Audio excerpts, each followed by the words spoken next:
well-known interior designer from Canada and a good friend of mine, Tracey Fines.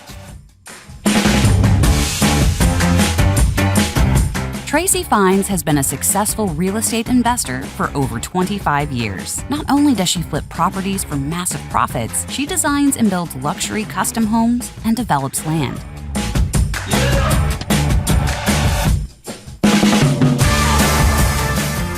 Tracey is an experienced investor and builder, published interior designer, and she has won numerous awards for design. Tracey is an award-winning author and international speaker who has been featured in international publications and on television. Having a zest for life, a love of great design, and an enthusiasm for creating beauty, she will uplift and inspire you to take massive action in your life to achieve your goals. And she wants to help you do the same. Please welcome Tracey Fines.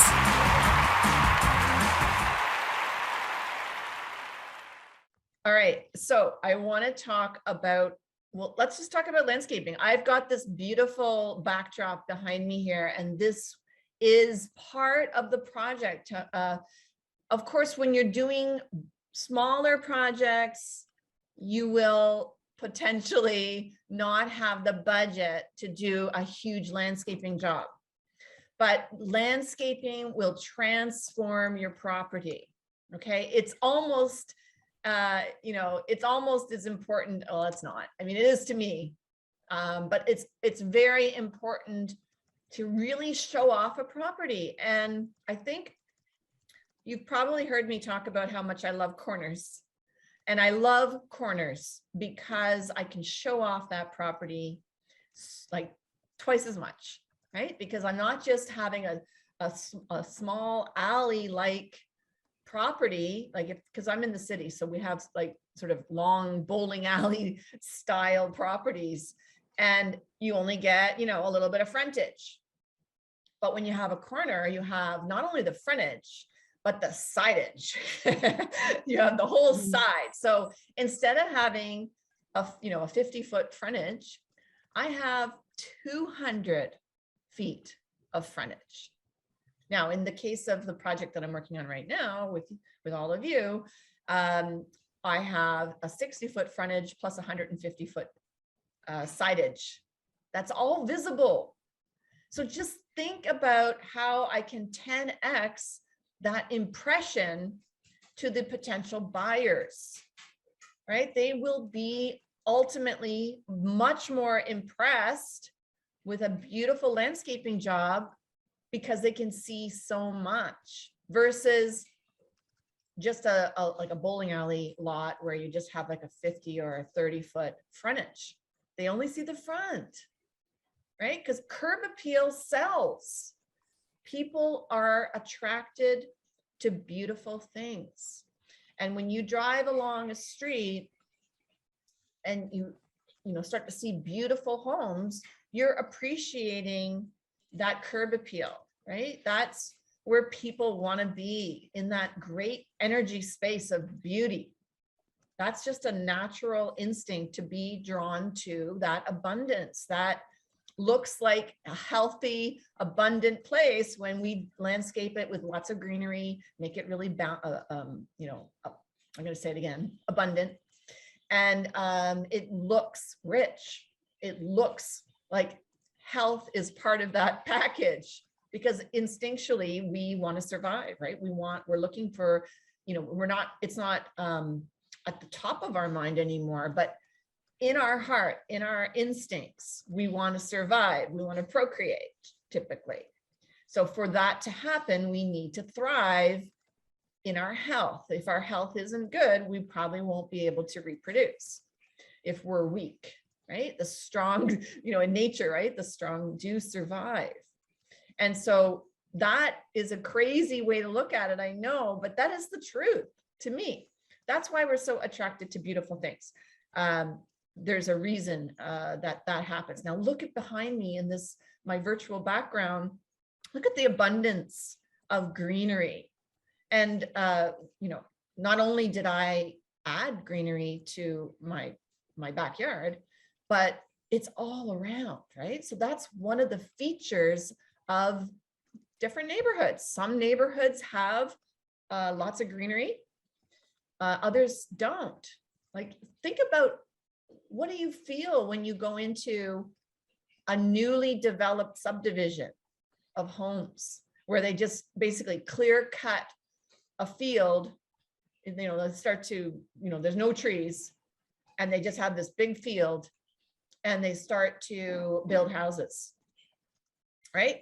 It's not as valuable as an area that has matured and has beautiful, beautiful foliage, parks, canopy, right? So there's a reason why those type of things are, subdivisions are less expensive typically to get in, right? And that's one of them. Now, every neighborhood that I've worked in used to be like that, a subdivision. Like, for example, the neighborhood that Kilter's in, that was a subdivision, right? And you can, right away, because the homes look similar, or at least the original ones all look similar. The streets are mostly on a grid pattern, and it's a planned community. And I always laugh, actually, when some owners, get upset that you want to change things, because they think it's, this original community is, like, it's like a heritage site or something, like, no, this was like a field. This was not, there was nothing really special happening here other than people needed a place to live. And so, people can get very possessive of their neighborhood and think that there's like some kind of reason why it's so special. Well, it's just mature, right? It's mature. It was a planned community, not anything different than what subdivisions are today. It's a planned community of a series of homes that are similar. And it's just a young community, right? And the neighborhoods, like the one that's behind me, was also a planned community, but they're mature. And that's why there's more desirability in a mature neighborhood, because of the beauty, the abundance of the greenery, being in nature. It feels really good, right? So the landscaping of your project can 10x, I think, your results. Now, you have to be mindful of your budget. You cannot price your home out of the market. Let me just say that again. I may love everything and all things and want to include them all. I may, because I think they're beautiful and I love them. But I will not supersede the numbers, ever. Because I'm not working for free.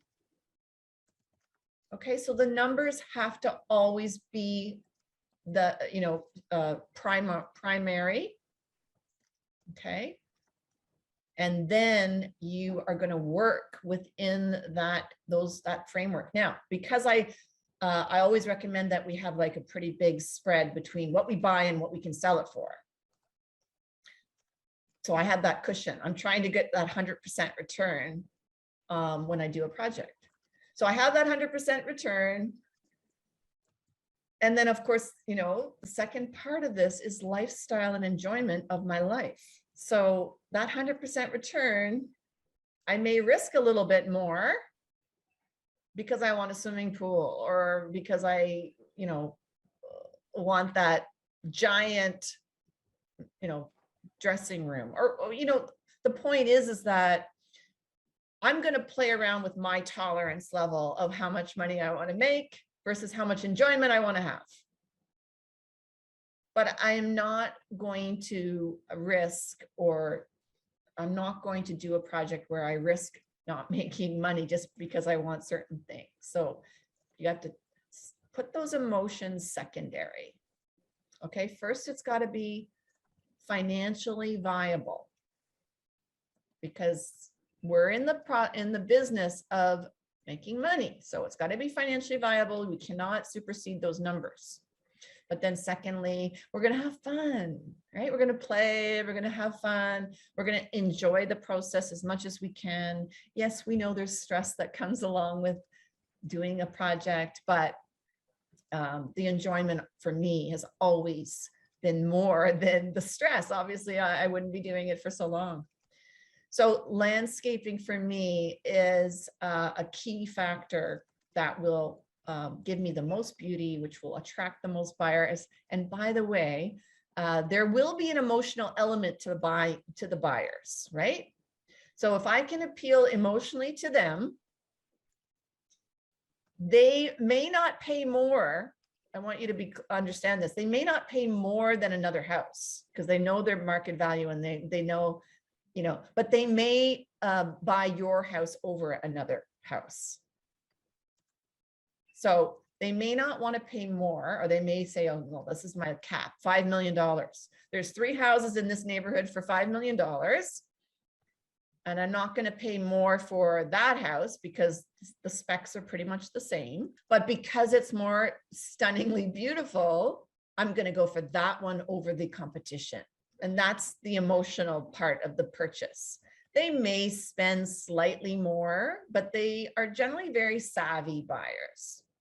And and there's usually like a couple, right? So usually one's the emotional one and one's the more like practical one, right? So they may spend a little bit more, and you will see this more in luxury properties, like in properties over, $2 million.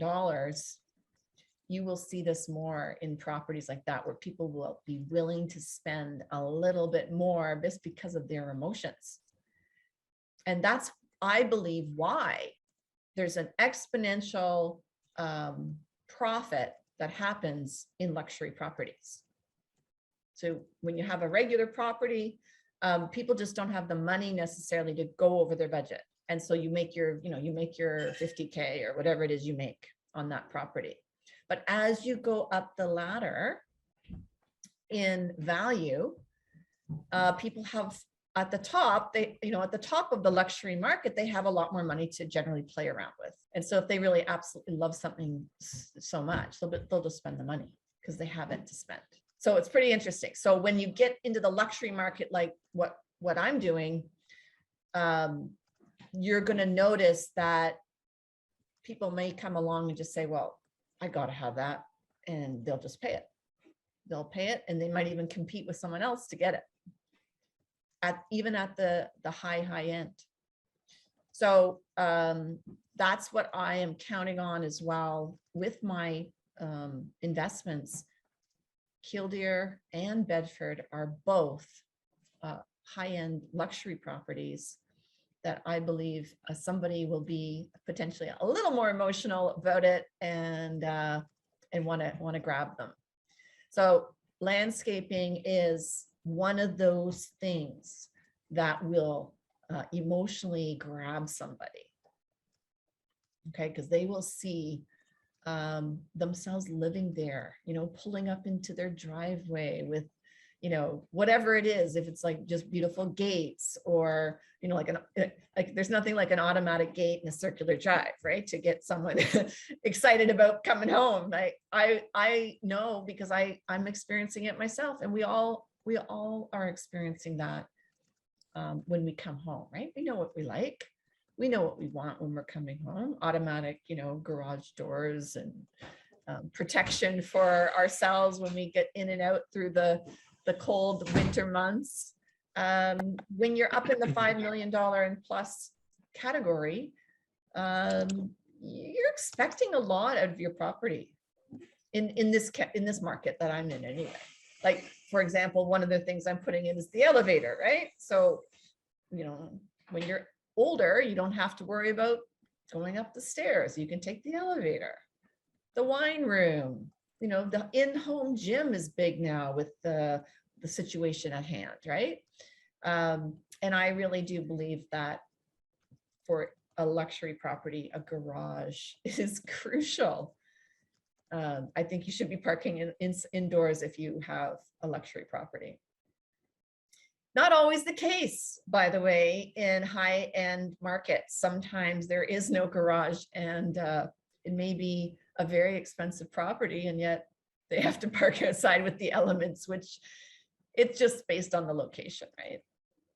So landscaping for me is key and has to fit into the budget. And that's why when you do your budget beforehand, before you buy a property, you need to have something allocated for landscaping. Okay, now my budget is pretty hefty. I have $175,000 for Killdeer because I'm gonna, it's a big property, right? 60 by 150, and it widens to 75 at the back. So it's a very big property. And it's a very showy property with two sides on the curb. So I've got a lot really to do there. And so I also have a pool. So the pool, as you know, I'm going to be doing a container pool, which is very exciting. And that is, I don't know, like it's like $80,000 or $90,000, just that. So I have to be mindful that I've got the rest of the house grounds to do. And I do not like to leave anything undone when it comes to this level. Now, when you're in the lower level price point, you're not going to be doing that kind of extensive landscaping, most likely, that I'm doing. For example, one of my other members just did a flip. Well, Dina, you know Dina, and she didn't, really do any landscaping, and that's okay because that's at a sort of an entry level flip in Toronto. So no landscaping isn't going to stop those buyers from buying. They're looking, in that price point of about $1.2 million it's like the entry level for a house. So there's a lot of buyers for the entry level. So she really didn't do any landscaping because it's really about the house and the location. But when you get up into that higher echelon, like I am, landscaping is key. And nowadays pools are key. Like pools never used to be a thing. In fact, when I started off in real estate 26 years ago, pools were actually removed out of properties because they felt that they were a hassle, a liability, a maintenance issue. And pools were actually filled in sometimes. They were actually, when I went to real estate school, and I was learning about appraising properties, because that was one of the courses I had to take. They actually take off value if it has a pool. It's like 20 grand. I remember the number being, it's like, it's got a big X that it was, had a pool. So it's not like that anymore. Nowadays, everybody wants a pool. So these are the trends that you need to follow to be able to properly landscape your property. All right. Do you guys have any questions about that? I don't hear you. I'm still ready. Okay. because it was muted. Okay. So why do you think the pools have come back if they weren't before? Well, I think that pools have improved so much in the way they look, first of all. Pools used to look kind of like an Olympic pool or it was like a vinyl pool, or it was an above ground pool. They were very utilitarian when they came out.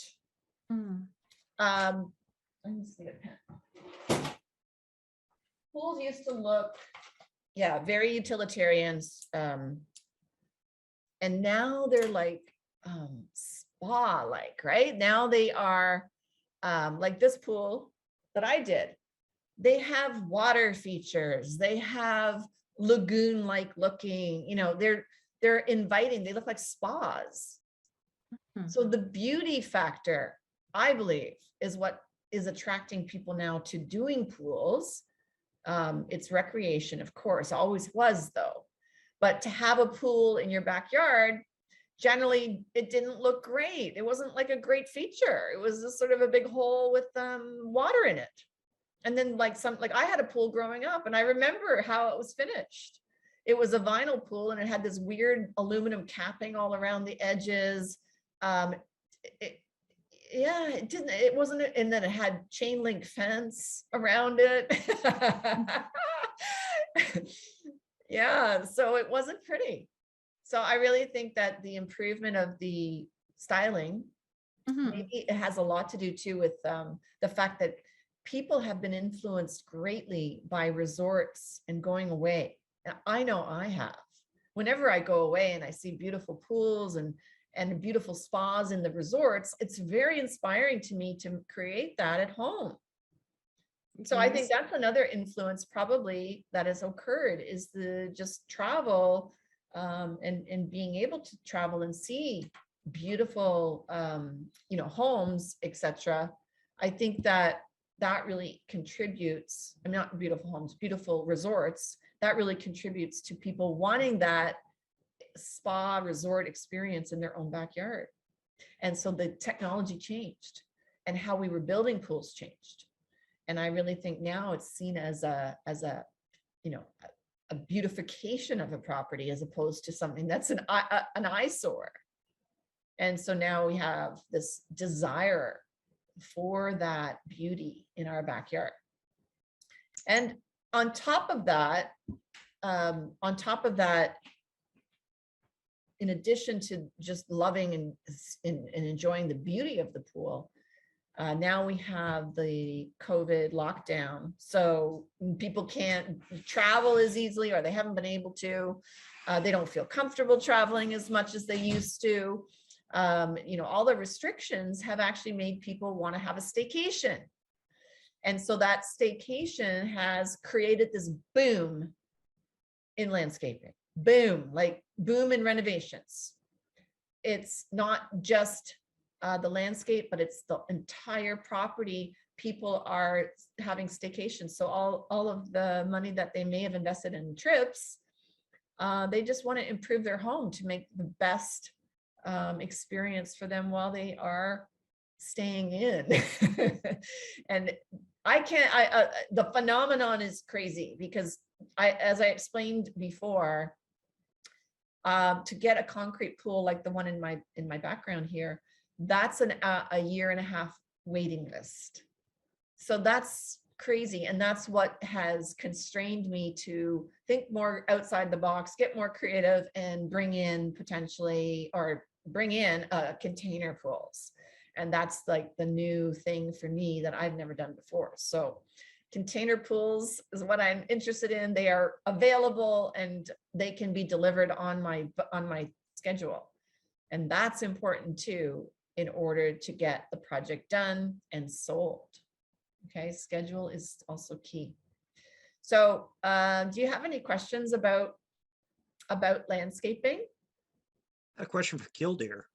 Yeah. What are you going to do about the old pool to get the new pool in there? How are they going to be removing all that? And yeah, so here's the process. So I have my trusted landscaper for many years, and he has all of the toys, all of the big boy toys, we call them.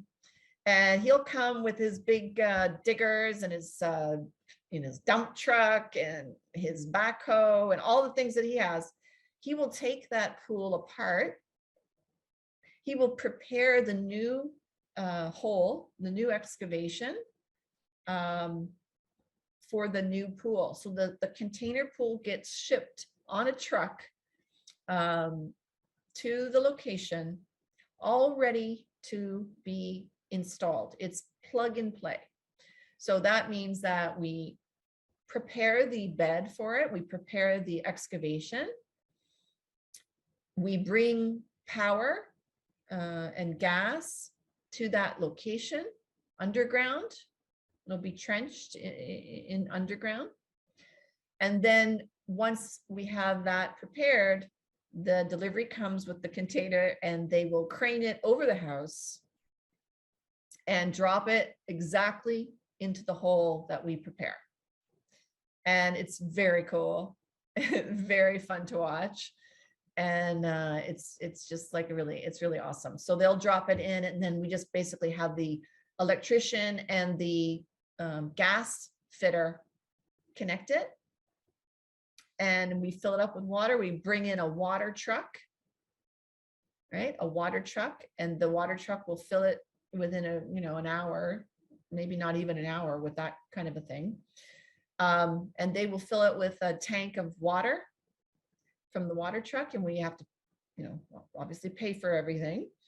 And then they'll turn the heat on, they'll connect it, turn the heat on, and it's basically ready to go. So it's really convenient. The process is so fast. So as long as the timing is set up correctly, I have the landscaper arrive, a week before it comes, and he takes down the old stuff, and he will basically scrape off the entire lot. Any tree that I want to keep, he won't touch, but he basically will come in with his machines, and he'll just like remove everything. And then we're basically starting pretty much from scratch. He will scrape it all off, dig out the pool, put the new hole in where it needs to be backfill, because it'll have to be backfilled. Hey, hi, Tracey Fines here, and I'm so glad that you watched my video and my presentation, because I love sharing what I do. I'm very passionate about it, and I want to help you do this too. So if this is interesting to you and you're excited to get involved in real estate investing, then click the link in the description below, and I invite you to join me at my live presentation where you can ask me questions and I can help you in the best way possible. So I look forward to sharing with you more at that presentation. See you then.